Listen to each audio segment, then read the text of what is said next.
톨스토이 고백록 리뷰 마지막 편이 되겠습니다. 왜 그러냐면 그것은 다름 아닌 이 작품 안에 일본인도 책임 여부 때문에 논란이 많은, 그래서 언급을 꺼리는 난징 대학살 사건을 이야기하고 있다는 점입니다. 10번째 테마는 무라카미 하루키의 작가의 책임과 그의 작품 기사단장 죽이기입니다. 저는 마지막으로 이 작가의 책임에 대해서 한번 생각해 보겠는데, 톨스토이는 작가의 책임의 관점에서보다 구도자, 즉 순례자의 관점에서 신앙을 추구했고 그걸 행동으로 실천했죠. 하지만 그가 아무리 작가의 길을 거부한다고 해도 그는 작가였습니다. 그가 쓴 것에 대한 책임을 졌던 거죠. 작가의 책임은 어디까지인가? 작가와 텍스트는 분리될 수 있는가? 그래서 11번째 테마로 넘어가겠습니다. 기사단장 죽이기에는 일본인의 치부인 난징 대학살 사건을 다루고 있다, 이런 테마인데요. 제가 예전에 출판한 무라카미 하루키의 기사단장 죽이기를 이야기하고 싶다고 했는데 그 책이 나올 때 시끄러웠습니다. 우리나라가 아니라 일본 국내에서 이 책의 발간을 두고 말이 많았어요. 왜 그러냐 하면 그것은 다름 아닌 이 작품 안에 일본인도 책임 여부 때문에 논란이 많은, 그래서 언급을 꺼리는 난징 대학살 사건을 이야기하고 있다는 점입니다. 작품을 보면 그 주인공 맨시키가 이렇게 말합니다. 1937년 7월 7일 루거우 차오 사건을 계기로 일본과 중국의 전쟁이 본격화되었죠. 그리고 거기서 파생된 중요한 사건이 그해 12월에 일어납니다. 그해 12월에 뭐가 있었지? 난징 입성.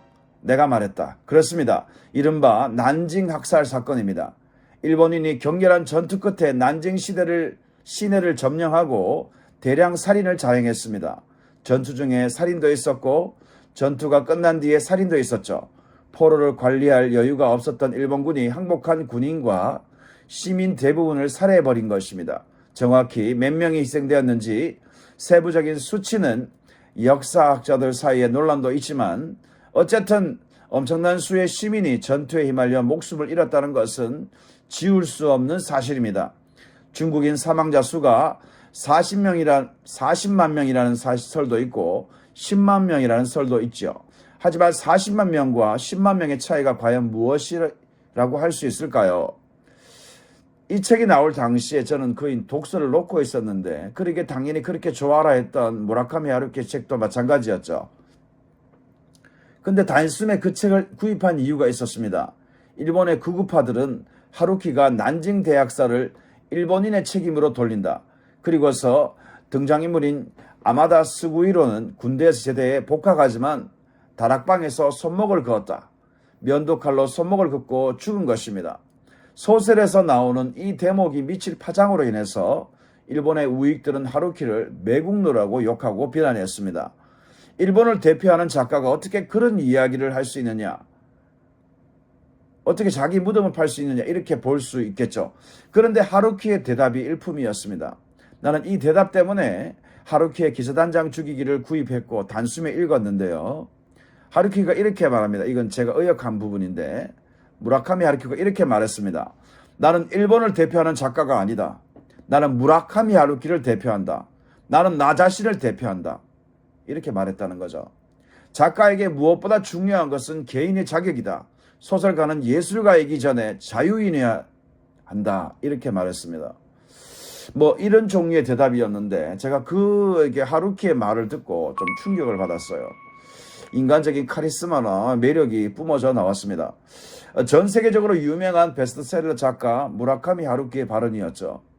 그가 너무 가난하였다면 과연 이런 자유가 주어질 수 있을까라는 생각도 해보게 됩니다. 하지만 하루키의 뚝심은 칭찬받을 만하다고 생각하는데 매국노라는 편견의 딱지를 씌울 수 있는 길을 스스로 선택하면서 난징 학살을 자신의 작품에 다룬 것이죠. 일본인은 제가 예전에 보았던 루스 베네딕트의 국화와 칼이라는 책에서처럼 국화와 칼이라는 양병성을 가지고 있다고 합니다. 자신의 치부와 실수와 잘못을 고백하고 드러내어 사죄와 용서를 구하는 과정을 회피한다는 거죠. 오히려 스스로 활복을 함으로써 사무라이의 고결한 정신을 이어가고자 합니다. 그런 사무라이에게 치부가 드러났으니 극우단체들이 더 분노하였을 듯한데, 그런 와중에 무라카미 하루키의 작가의 책임, 작가적 책임에 대해서 저는 감탄했습니다. 에필로그. 작가의 책임은 어디까지인가? 하루키는 지성인으로 알려야 할 책임, 소설가의 책임을 감당했다고 봅니다. 작가의 책임은 어디까지인가? 톨스토이는 실천하는 구도자의 책임, 그리고 대문호의 책임을 잘 감당했다고 봅니다. 감사합니다.